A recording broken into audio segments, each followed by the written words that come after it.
Welcome to the Pace Moments Leaders in Business podcast. Here we interview thought leaders about finance trends, the evolving role of finance, and how our profitability analytics framework can help you. So hello everyone, I'm Rafe Lawson, Executive Director of the Profitability Analytics Center of Excellence. And it's my great pleasure to have a discussion today with Anders Liu-Lindberg, who's co-founder of the Business Partner Institute. So welcome to our podcast, Anders. Anders is one of the leading, if not the leading, thought leader in finance today. So it's a great honor again and pleasure to be talking with you here. So maybe we could start off, Anders, by you're telling us a little bit about yourself and the Business Partner Institute. Absolutely, Rafe, and thanks a lot for having me here. So, yeah, I started my career with the global transport and logistics company Maersk, where I worked in various different finance roles.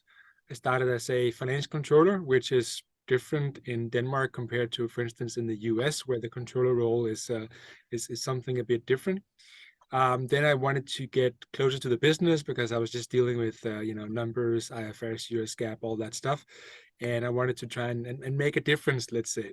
So I became a business controller, which is kind of FP&A in the US sense, working with management reporting, consolidation, and that's when I got exposed to business partnering for the first time. I remember attending a graduate program where the then CFO of Maersk came to us at the last module and said, I want finance to move from the trunk of the car and into the passenger seat, being the co-driver of the business. I'm sure he didn't make that up himself. He probably heard that from some sort of consultant, but of course the messaging was clear. We needed to be business partners, co-driving the business together with business leaders. And that was my first introduction to business partnering. Now, of course, I stayed in Maersk a lot of years after that. I became a finance manager in the US. I worked 2.5 years in Houston, Texas. Great experiences over there for sure. Leading a small team, doing business partnering firsthand, very much, in the weeds of things. Coming back to Denmark, where I'm based, working as a senior finance business partner for the container shipping business. Then I did some work as we call it finance PMO, but basically was the do-it-all person for the finance leadership team of Maersk, helping them with whatever projects or transformations that they wanted to drive. As part of that, I became involved in a huge business transformation where we were merging two large organizations and doing things under NDA and not being able to tell anyone in the company, and sitting until 2 a.m. For many nights in a row trying to get the organization to fit. A lot of interesting stuff, but basically there I got the opportunity to fully design a business partnering organization from scratch, or from what we had, the pieces that we had. Later on, I also got the opportunity to train business partners in a business partner role. So for at least 10 of the years I was at Maersk, it was all about business partnering. And along the way, I started writing about it because I didn't see any finance professionals sharing concrete cases around how they were being business partners. So I got started on that on different kind of platforms, eventually on LinkedIn as well, where I, over the years, kind of found my community, or built my community of now thousands and thousands of followers, where I share every week. There's 2 newsletters coming out. We have more than 210,000 subscribers to those newsletters. And the followership has increased tremendously last year and continues to do so this year, coming close to 130,000 followers by now. And last year, the content that just I put out, not talking about anyone else in BPI, got seen on LinkedIn more than 30 million times. So a lot of opportunity to make a difference for the community. Obviously, I can't help every single finance and accounting professional across the world, but that is truly my purpose, to inspire them to take action in their career, whatever path they want to follow. But staying pat is just not an option. Whether you want to go data analytics, technical accounting to implement standards and ESG reporting, or whatever else might be relevant, or going down the business partnering route, that I don't care, but I care about you moving and me inspiring you to move in the direction that fits you. And as part of doing all those call it thought leadership activities or what you want, I got to meet a lot of interesting people. I got to be part of writing a book about business partnering, and I got in contact with Michael, who had the idea to do something different than the classic let's offshore some people and cut down some cost in finance. Why don't we focus on developing the people in finance? So we kind of got together and started talking about how to create a company, call it Business Partnering Institute. And we then launched in April 2018 after 1.5 years of preparation since we met for the first time. And we've grown ever since on the premise that we need to realize the people potential in finance people so that they can become better at influencing business leaders with the insights that they can bring to the table. Because I truly believe finance sit on a lot of great insights, but many lack the capability to actually communicate clearly, build relationships with business leaders, and influence their decision making. And if we're not able to do that, can be the smartest people in the room, it doesn't matter. So that's the fundamental belief of Business Partnering Institute, that we can help drive that development. And now today we work with finance teams across the world, mostly in Europe, of course, but really across the world to help elevate the influence that they have in their company. And we are very much purpose driven to make that happen. But of course, we also have a business here. That's great, and that's a such an amazing mission, and that really is the future of finance. And I love your that analogy of the car, because research that I've done in the past, finance thinks they're the engine of the car, the rest of the organization thinks we're in the trunk. So I think we'd be happy to be in the passenger section of the car as a business partner. So that's great. So what are the challenges and opportunities then for finance professionals that want to serve as business partners? Yeah, so I briefly mentioned it before, right? It's typically the influence piece. Mm-hmm. And the reason for that is simple. Ask any finance person, why did they go into the finance function? Why do they want to be in accounting or FP&A or whatever team they're in? And I've, of course, asked people about this, and I'm not saying that whatever poll I will make on LinkedIn is the ultimate truth, but I asked them, why did you go into finance in the first place? Was it because you like numbers, because you like business, or because you like to work with people? 55% said numbers, not surprisingly. 35% said business, which was a bit like myself, right? I was good with numbers, but I wanted to get closer to the business. 10% said people. So if I should be a bit blunt around it, we have been running away from people interactions because it's probably not within our comfort zone. We probably don't feel like we're good at it. If we were good at it, maybe we thought we should go into sales or marketing or something like that, customer service. So we've been running away from that into finance.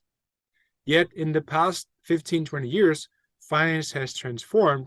So all the number work has been automated or made more efficient, been outsourced or offshore to some centers of excellence. And now what's left? People interactions, right? Bringing the insights to the table, discussing with business leaders, influencing their decisions, building relationships. The thing we ran away from is now the thing we need to be good at. And from a human behavior point of view, that's a challenge. And I've experienced this challenge firsthand myself. When I started in finance as a financial controller, calling people to talk about something was like, I don't do that. Move outside the finance office that we had on the 4th floor in a big building just to even talk to other finance people down the hall. I don't do that, right? So very, very classic introvert, cubicle bound kind of finance professional. And it took me 10 years, literally speaking, 10 years to develop into becoming a good one. So I've experienced the growing pains firsthand. And I'm not saying every single finance professional should go down this route. There are other routes, as I mentioned earlier. But going down this route is a conscious, active choice to be uncomfortable. Because you need to step outside that comfort zone and learn and grow and sometimes step back into the comfort zone. But that's what it is, right? Only 10% went into finance because they like to work with people, which is not surprising, but now we need to work with people. We need to move from being numbers people to what I've come to term as people. And that's a human behavior transformation. Yeah, and that's so critical, as you alluded to, with technology transforming the finance profession, eliminating repetitive, routine activities and tasks.